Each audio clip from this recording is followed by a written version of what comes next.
Hey, real quick before the story starts, if you like lit reading, I've got something new you might enjoy. It's called New Tales Told, original short stories. Same voice, same vibe. Just search for New Tales Told right here in this podcast app. And just so you're not surprised, there may be some ads before the story. Sorry, we have to pay the bills.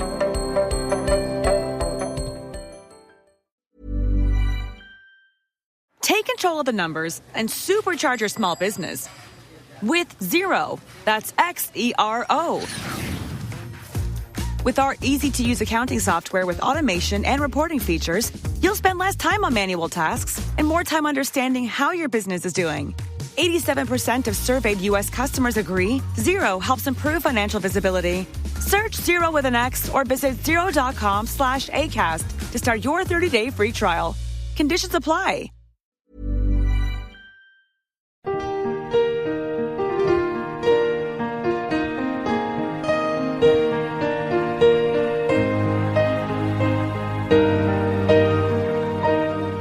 Welcome to another edition of Lit Reading. I'm Don McDonald. Here is a story of the Christmas season, but not about Christmas. While the setting is a bit dated and quaint, the message is relevant to everyone, everywhere. Published 99 years ago this month in Harper's Weekly magazine, The Gospel According to Joan is an obscure yet glorious tale of the inherent goodness in all of us that sometimes gets lost in our own defective translation. I think you'll love The Gospel According to Joan by Mary E. Wilkins Freeman.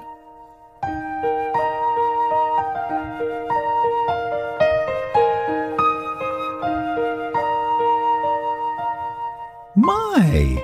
Don't you think I've done pretty well? Sarah Bannister, you know as well as I do, it is wonderful. The two women stood in the best parlor, a long room furnished with aggressive plush and mahogany and onyx tables, and a marble Clytie drooping her head impudently in her out-of-place state in a New England parlor. The room was chilly in spite of the radiators glaring with guilt in the most conspicuous wall spaces. Every piece of furniture, old-fashioned square tables, chairs, and piano, was covered with dainty things, large and small, of all colors and fabrics. "To think you made everything here with your own hands," commented Miss Lottie Dodd. She was a distant relative of Mrs. Bannister's who lived with her a month at a time.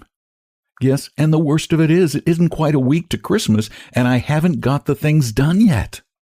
"Land, I should think you had enough here for the whole town." "I'm giving to about the whole town this year. Then, you know, all of our cousins out west and the raft of relations we never see except at our funerals that live in Watchboro and Center Watchboro and South and North and East. I didn't know you remembered them Christmas." "I don't every year, but this time I was so forehanded that I thought I'd put them in with the rest." "You don't mean to say you're remembering all the Rice family?" "Yes, I am." "Not all those children?" "Oh, I've got the children's presents already. It's the older folks I haven't got done. I have planned a lot of drawn work."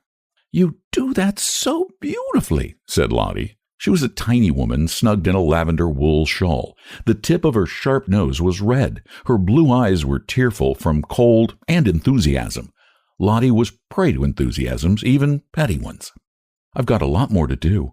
I shan't try any different patterns from these here, the same with the knitted lace. That will make it easier." Sarah Bannister clipped the last word short with a sneeze. "Sarah, you are catching cold in this room." "Don't know but I am. It will never heat when the wind's northwest. It's bitter outdoors today, too. The snow hasn't melted one mite. Look at those windows all frosted up." "Well, Sarah, we better get back to the sitting room where it's warm." "Guess we'd better. I was going to look a little longer. I don't seem to see some things I know I've got. I do feel some as if I were catching cold. Hope to goodness I don't. Just before Christmas, too. I'll get Henry to bring in some wood for the sitting room hearth fire." "I sort of wonder sometimes why you and Henry don't keep a man to fetch and carry," said Lottie Dodd, as the two entered the sitting room, meeting a gust of warm air scented with geranium and heliotrope from the window plants. "Henry is quite some older than you, and it's beginning to show." "Oh, Henry's perfectly able to do what little chores we have. Men want some exercise." They sat down. Sarah Bannister began to crochet, a neatly rolled-up ball of finished late bobbing as her fingers moved. Lottie worked laboriously on a blue centerpiece.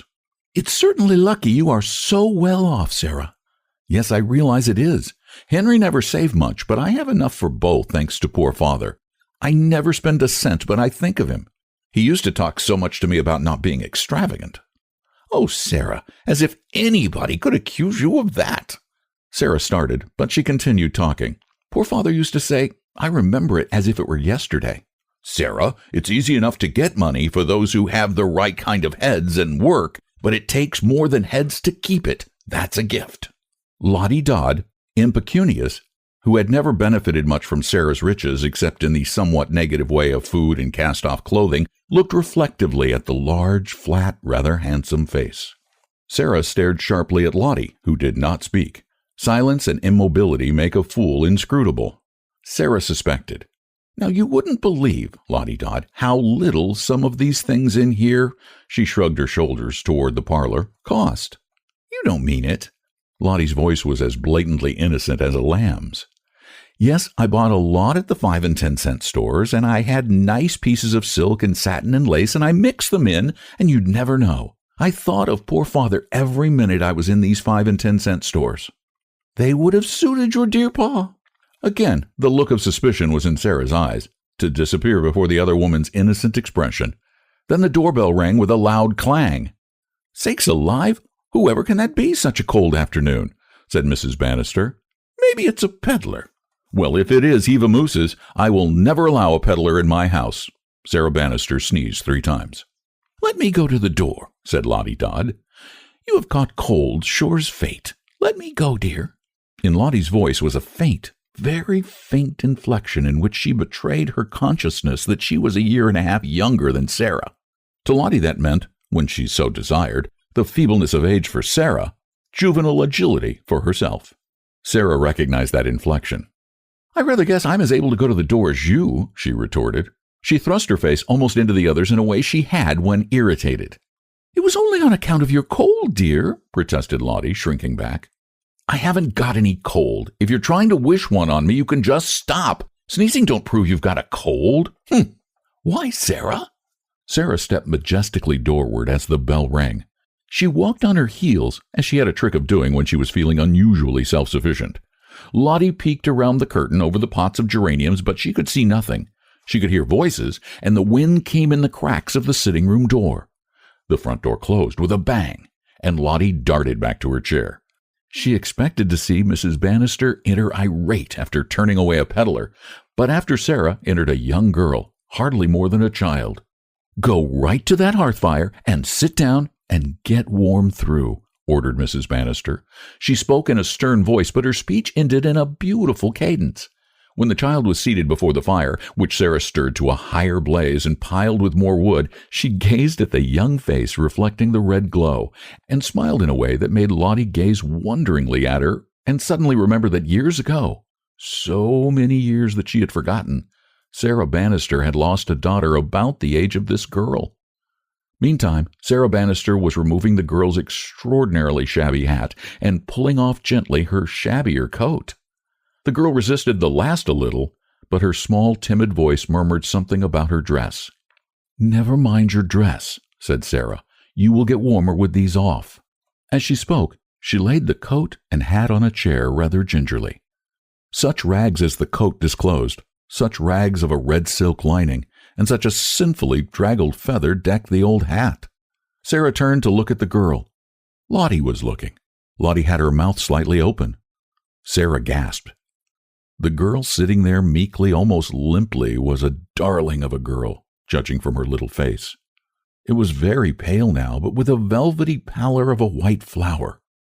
Her hair lay in soft rings of gold shading into brown about her small head. She wore her hair short, and it made her seem more like a child. Her dress was torn about the sleeves and gaped where hooks were missing, unless pinned with obvious pins. Her little hands were stiff and red, and one continued to clasp cautiously the handle of an unspeakably shabby old bag. Suddenly she looked up, first at one, then at the other of the faces regarding her. She looked with perfect composure, so perfect that it directly made her seem older. Her great blue eyes had a womanly wise cognizance of the two women. "How old are you?" demanded Sarah Bannister suddenly. 13 last May, replied the girl. Her voice was charming with a curious appeal to it. She seemed to be begging pardon for the fact that she was 13 last May. Sarah Bannister, her face working as if she were about to weep, went to a little china closet and presently came back with a glass of homemade wine and a square of sponge cake on a pink plate. "Here, drink this and eat this cake," said she. "It will do you good."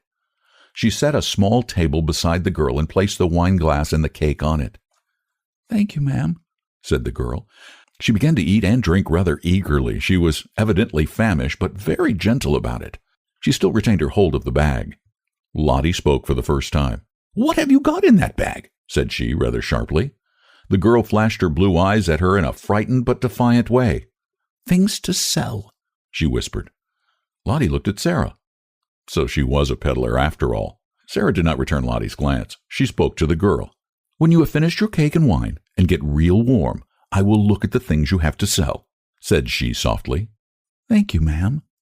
Lottie began to be aggressive. "What's your name?" she asked peremptorily.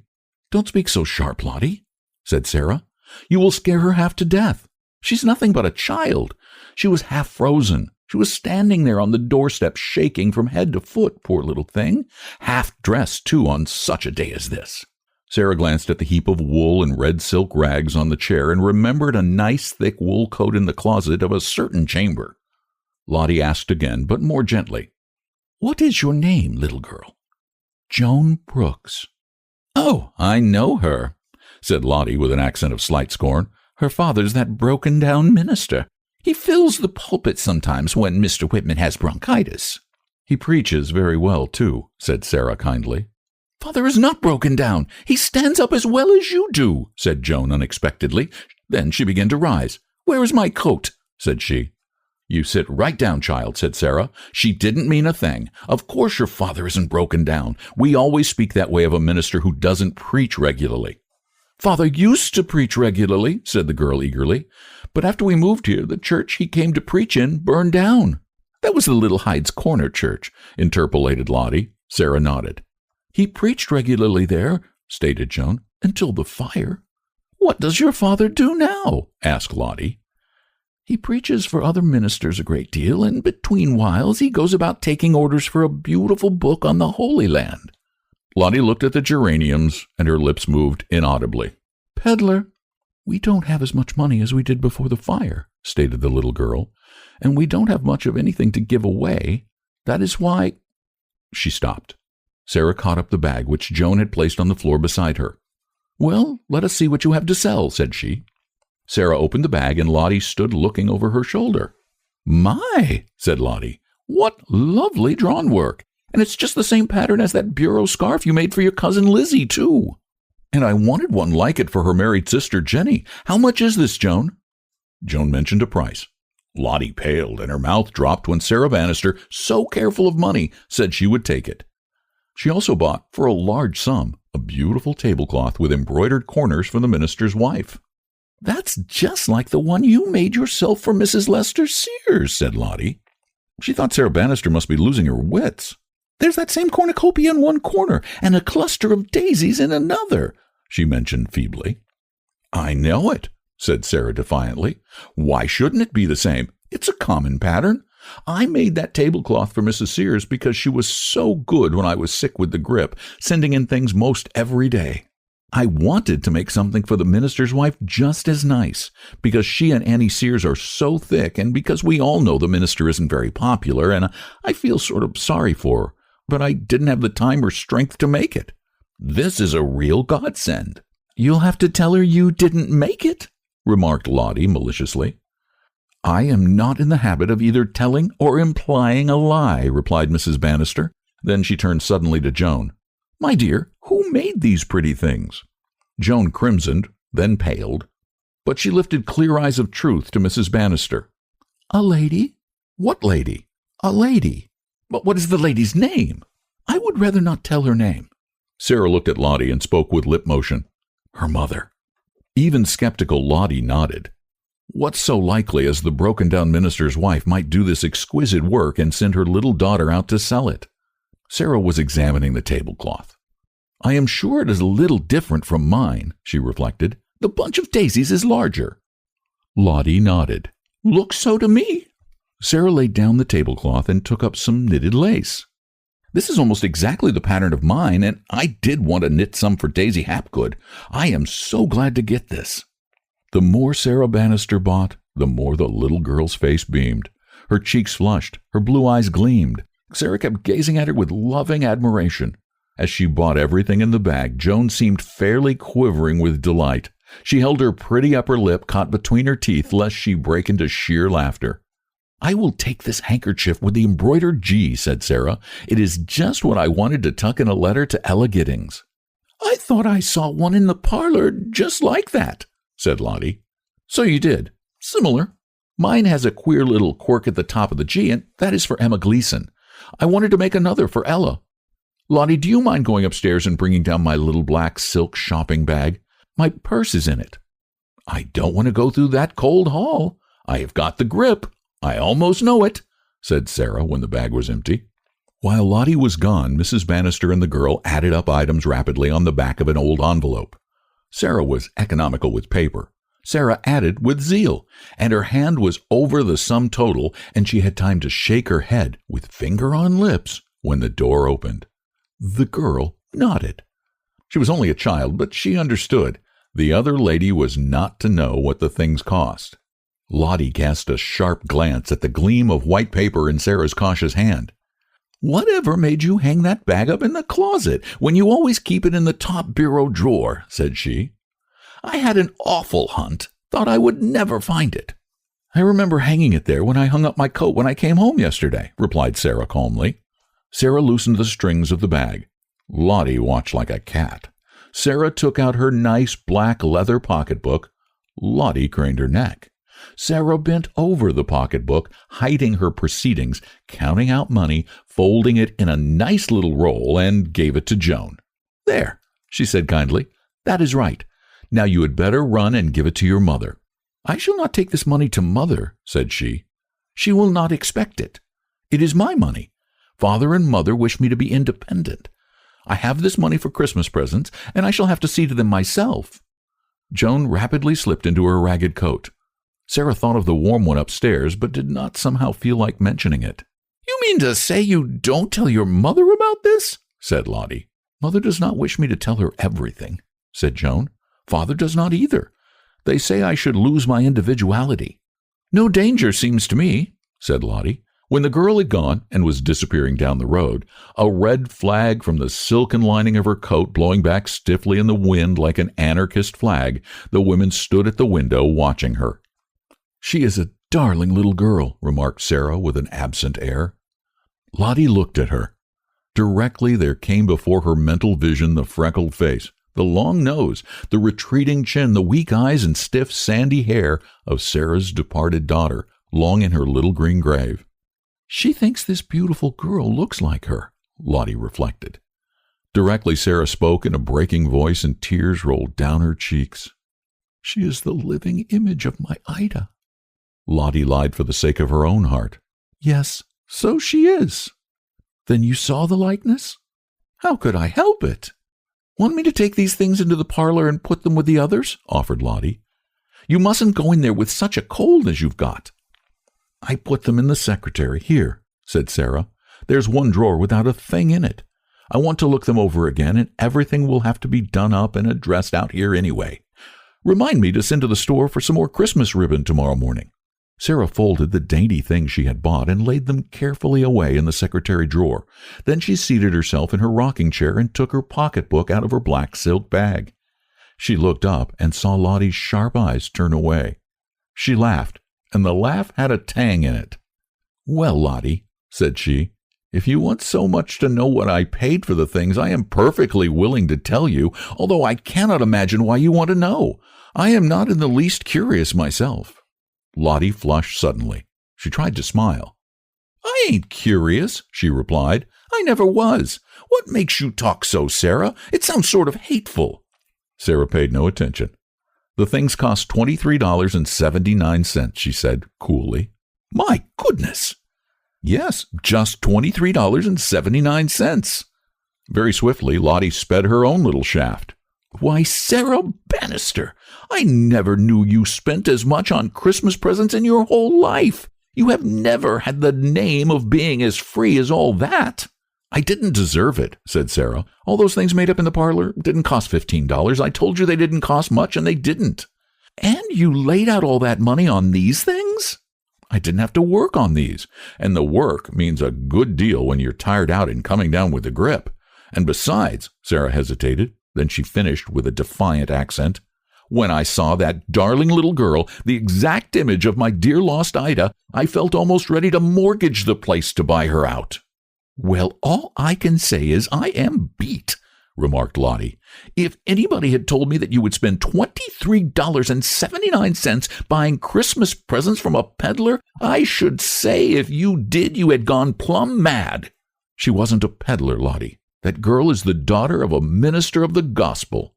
Minister of the gospel? He ain't preaching, he's peddling books. Sarah began to speak, but the doorbell cut her short. Who in the world is coming now? She murmured, and smoothed her hair and straightened her apron strings. Another nice peddler, maybe, said Lottie. Don't put your pocketbook away, Sarah. Sarah looked at her reproachfully and coughed. Will you go to the door? Lottie went, her head erect. Directly the door was opened, Sarah heard a loud, very sweet, very rapid voice, and knew the caller was Mrs. Lee Wilson. Mrs. Wilson danced in ahead of Lottie, who followed her sulkily. She did not like Mrs. Wilson, who was much prettier than she ought to have been, considering her years, and so much gayer and livelier that it seemed to give grounds for distrust. Mrs. Wilson slipped back her handsome neck fur-piece, disclosing a deep V of handsome white neck, which Lottie glanced at, then openly sniffed. Then she spoke in a voice that seemed drawn out like a thin wire. The voice had hissing sibilations. Don't you feel cold, Mrs. Wilson? Said Lottie. Mrs. Wilson laughed. She understood. Oh, no, she said sweetly. I never catch cold with my neck exposed.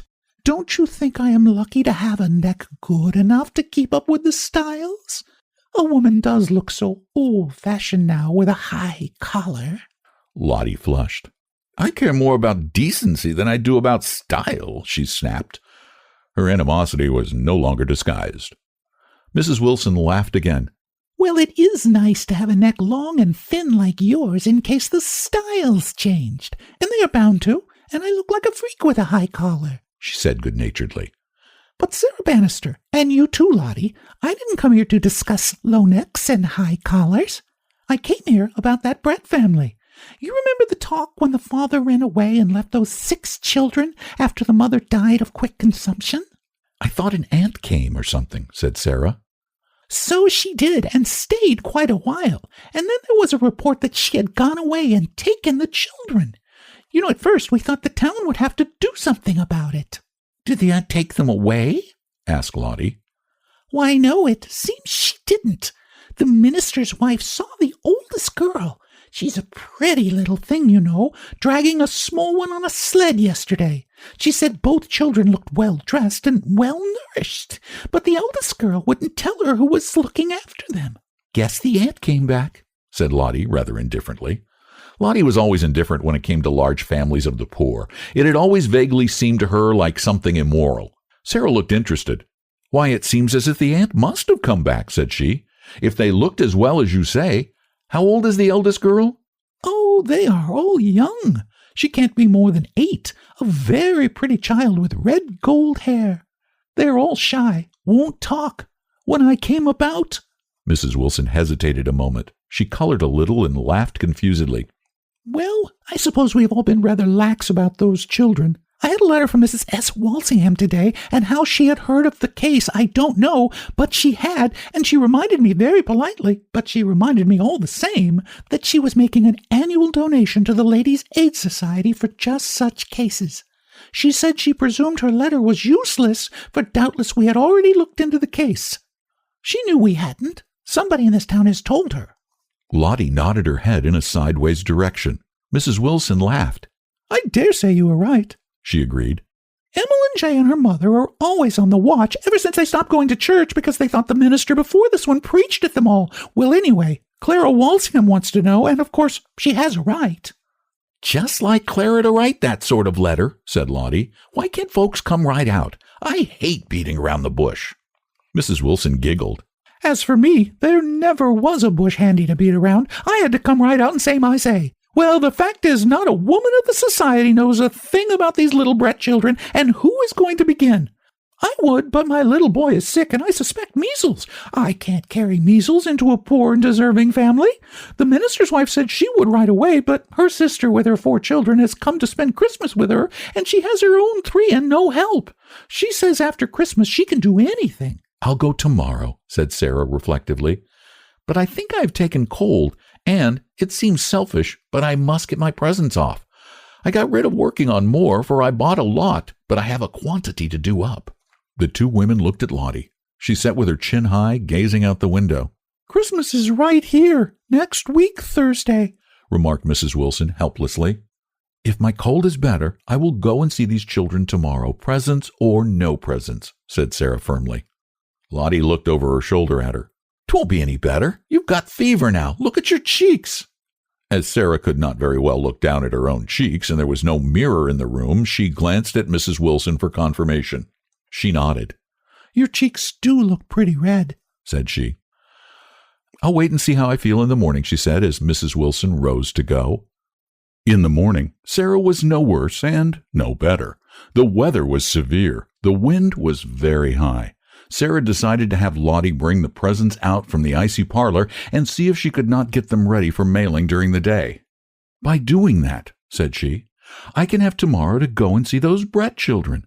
Of course, something can be hung on the Sunday school tree for them anyway, and it can be seen to that they come, but I don't feel right to wait until after Christmas to do more than that. They may be suffering." "Guess they're all right," said Lottie.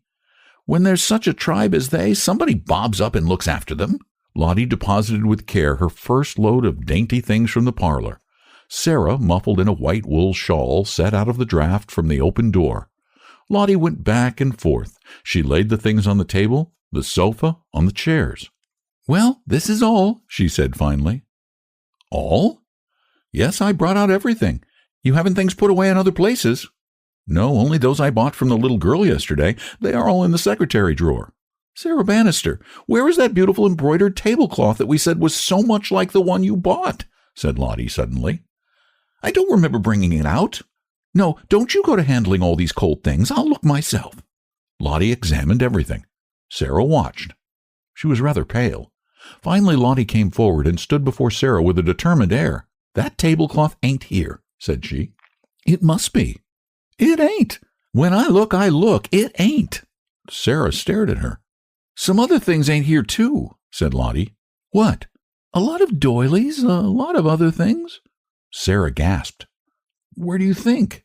Sure you ain't put them away in other places?" Sarah shook her head. "Which drawer in the secretary did you put those things you bought from that little girl?" "Lottie!" "Which drawer?" "I don't see what you think that has to do with it." "Which drawer?" "Next to the top one," Sarah whispered feebly. Lottie crossed the room, her skirt swishing. She returned after 2 trips and laid the soft piles of dainty handiwork in 2 chairs before Sarah. "These ain't cold," said she. "Now let's look over these things. Here's the tablecloth you bought." "I don't see what you mean." "Look at it. Look real careful." Sarah took the square of glistening linen, with its graceful embroidery, and examined it. She lingered long over one corner. Her lips tightened. She folded it carefully. "Lay it over that other chair," said she. Lottie obeyed. She looked a little frightened. Sarah went on, examining one article after another. Lottie laid one after another on other chairs. "There are still 4 things missing," said Sarah. "What?" "That large centerpiece. Really the best thing I had. I meant that for Clara Walsingham. She always sends me such beautiful presents. Then I don't see the blue sweater I knit for the Langham girl, Sally, you know. And I don't see the white Shetland shawl I crocheted for Grandma Langham. That was large, and I couldn't fail to see it. And I don't see the bedroom slippers I made for Cousin Emma's daughter Ruth." Sarah's voice broke. She passed her handkerchief across her eyes. Don't you cry and get all worked up. You will make your fever higher. I haven't told you, moaned Sarah weakly. What ain't you told me? I haven't told you that the tablecloth I put in the secretary drawer that I bought from that dear girl who looks so much like my own daughter who passed away is the tablecloth I made. You sure? Yes, I found the place on the Horn of Plenty where I made a mistake and had to rip out something and work a leaf to hide it. Sarah Bannister! I made all the other things I bought too, said Sarah. I had ways of telling. Are you sure? I wish I wasn't. What are you going to do? I don't know anything I can do. Lottie, who had not received anything except a high school education, but was usually rather punctilious about her English, forgot all caution. She sprang into a morass of bad grammar.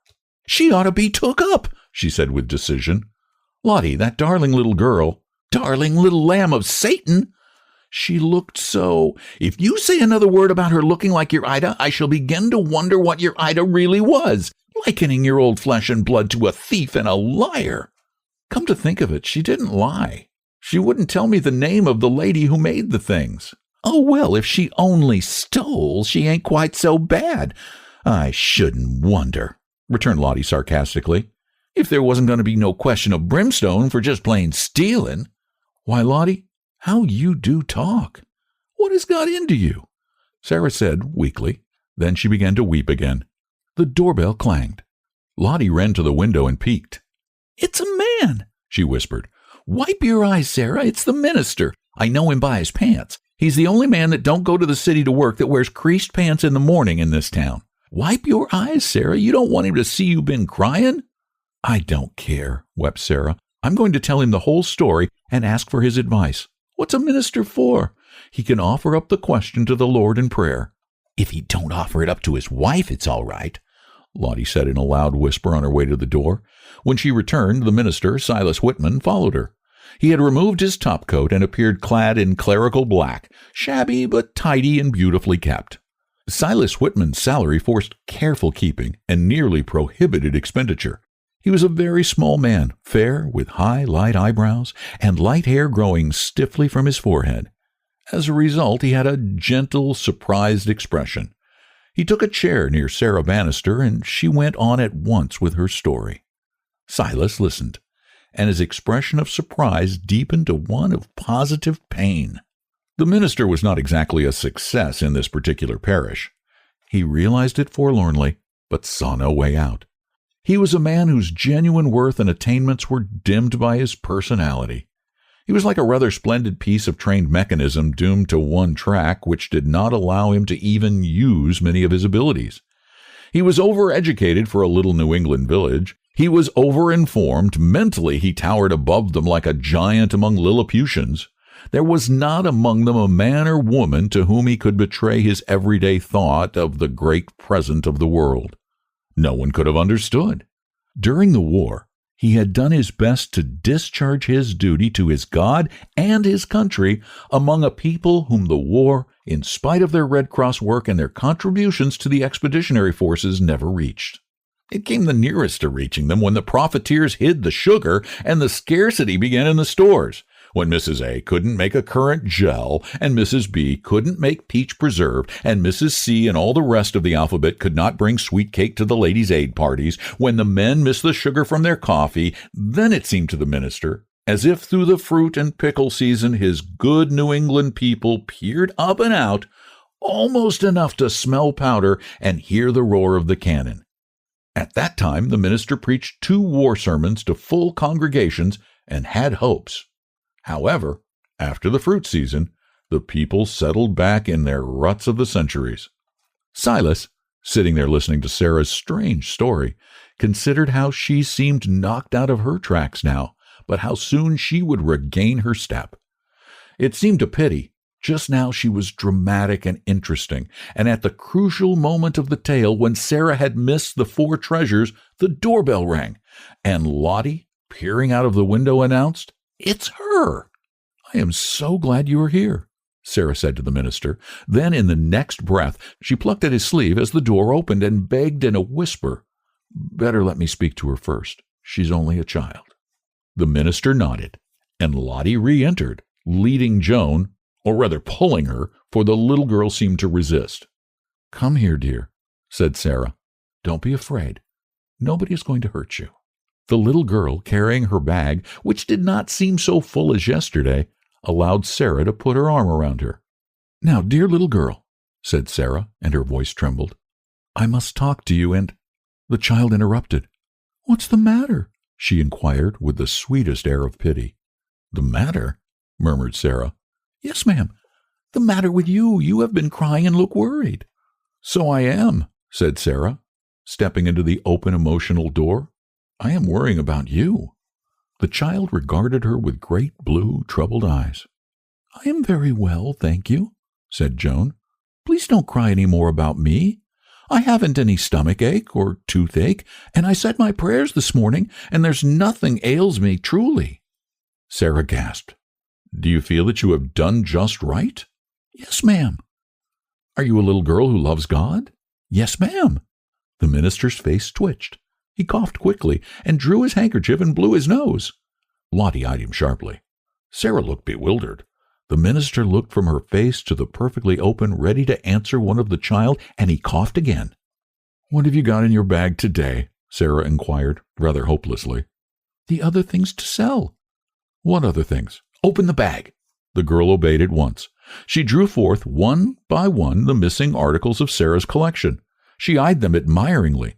"Pretty," she commented. Sarah stared. "Why don't you speak right up to her?" said Lottie. The little girl stared at her and smiled sweetly. "If you please, ma'am," she said to Sarah Bannister, "I am very busy this morning." The minister swallowed a chuckle. Lottie looked at him. "Joan," said Sarah. "Yes, ma'am," said the child, looking up brightly. "I have found out that you had taken all those things you sold to me yesterday from me. You sold me my own things." The little girl gazed. "I am real glad you found out so soon," said she. "My goodness!" said Lottie. Sarah gasped. "Why?" "Because I was afraid you wouldn't." Sarah stared at her, quite pale. "I would have told you this morning if you hadn't found out," said the little girl calmly. She took up the centerpiece which she had brought and looked fondly at it. "This is real handsome, and I think you must have worked real hard embroidering it," said she. She added, "This is $5. "You aren't going right on selling me my own things," gasped Sarah. "I must sell them to you. I couldn't afford to give them to you, and I mustn't sell them to anybody else." The minister spoke for the first time. "Why not?" he asked. She looked wonderingly at him. "It wouldn't be right. Are you the minister?" Silas replied that he was. "Then I am surprised you didn't know it wouldn't be right and had to ask me," remarked Joan. "Why wouldn't it be just as right to sell to anybody else?" asked Sarah. Joan looked at her as though she doubted her hearing correctly. "Why, they are your own things," she said simply. Lottie came forward with a jerk of decision. "Now you look right at me, little girl," said Lottie. "Do you mean to tell me you don't know it was wrong for you to come here and sell Mrs. Bannister all this stuff?" "It is hers," said Joan. She looked puzzled. "Then if it was hers, why didn't you let it alone?" "I wanted to sell it. I wanted the money." "What for?" "All those poor little Brett children." "The Brett children?" "Yes, ma'am. Their mother died, and their father thought he'd like to go live with another lady. So he got married, and the other lady didn't want 6 children so in a bunch, and so he didn't worry any more about them. And they were all starving to death and freezing, and there are 2 just little babies, and so I have them to take care of, and I can't earn money, for I'm not old enough, and this is the only way, I decided, and I have just begun, and it works perfectly lovely." "Goodness!" said Lottie. Now the Reverend Silas Whitman realized that he must enter the field or be thought a quitter by 2 of his parishioners. "Come here, little girl," he said pleasantly. Joan went smilingly and stood at his knee. "Now, my child, listen to me," he said. "Didn't you know it was wrong for you to do such a thing? Don't you know you ought not to take anything whatever that belongs to other people and sell it to them? They are all hers. Then why ask her to pay for them? I wanted the money for the poor little Brett children, and there wasn't any other way." "But why should she have to pay for her own things?"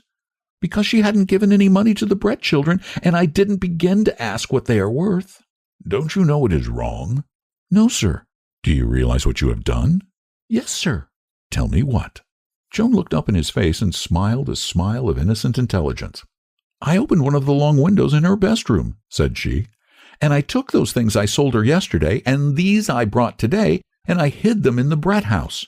Then yesterday afternoon I packed them very nicely in the bag. I couldn't get all the things in, so I had these left over, and I came and sold them. Do you think she is going to pay you any more, you little... began Lottie, but Sarah hushed her. I am not only going to pay her, but I'm going to give her some more money to buy things for the Brett children, said she. And don't you think you have done wrong? Persisted the minister. Joan looked at him wearily. They are her own things, and she has them back. And she has paid me the money, and you heard her say she was going to give me some more, and it is for the Brett children. I haven't done wrong. The lady didn't give the money in the first place to the Brett children, so of course I had to see to it. And now she has her presents all back and everything. I think I must go now, or I shall have no time to buy some meat and cook the children's dinner. Sarah opened her black silk bag and handed a bill to the little girl. Kiss me, dear, she whispered. Jane threw both arms around her neck and kissed her over and over again. Will you come and see me? Whispered Sarah fondly. Yes, ma'am, I'd love to. They all stood at the window watching the child go down the path. Suddenly, Silas Whitman began to speak. He seemed unconscious of the two women. He watched the little girl, the red silk rag from her coat lining streaming, marching proudly away with a curious air, as if she led a platoon, not as if she marched alone. There she goes, said the minister. There she goes, red flag flying. Our problem is her truth, and who shall judge? It may be all of this, the celestial prototype of Bolshevism. She may be the little advance scout of the last army of the world, the child facing Pharisees, and righteous and ancient evil, triumphant wisdom. There she goes, little anarchist, holy-hearted and holy cause, and if her way be not mine, who am I to judge? It may be that breaking the stone letter of the law in the name of love is the fulminate which shatters the last link of evil which holds the souls of the world from God. The minister caught up his coat, put it on, and went out. He did not look at the women. They stared at each other. Lord of mercy, said Lottie.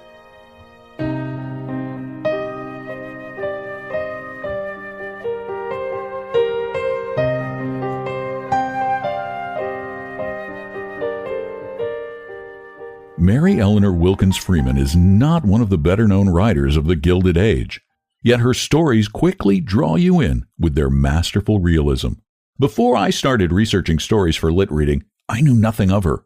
Since then, I have fallen madly in love with her work. To help support her struggling family, Mary started writing gripping short stories in her teens. She's known for her portrayal of strong female characters, unlike most writers of her age. We will feature more of the works of Mary E. Wilkins Freeman in future episodes.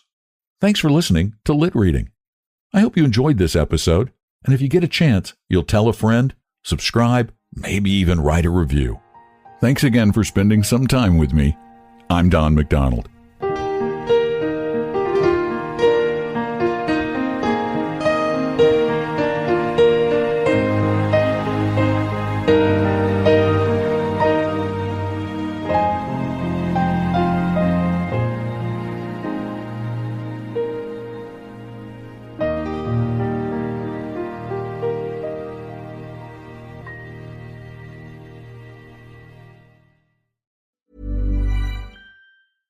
Streaming is changing the way we watch live sports. And your internet connection can be the difference between catching the game-winning touchdown as it happens or hearing about it from your neighbor's cheers. That's why Comcast is building the network of the future. Using cutting-edge AI and edge computing technology, we're bringing fans closer to the action in stunning high definition with ultra-low latency.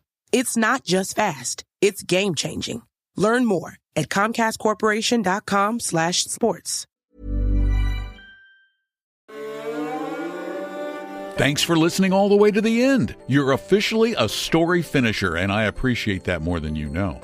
If you're curious what else I'm up to, check out one of my other podcasts, New Tales Told. It's brand new, original short fiction written and narrated by me. Just search New Tales Told in this app. And thanks so much for listening to Lit Reading, now part of the Storyverses channel at storyverses.com.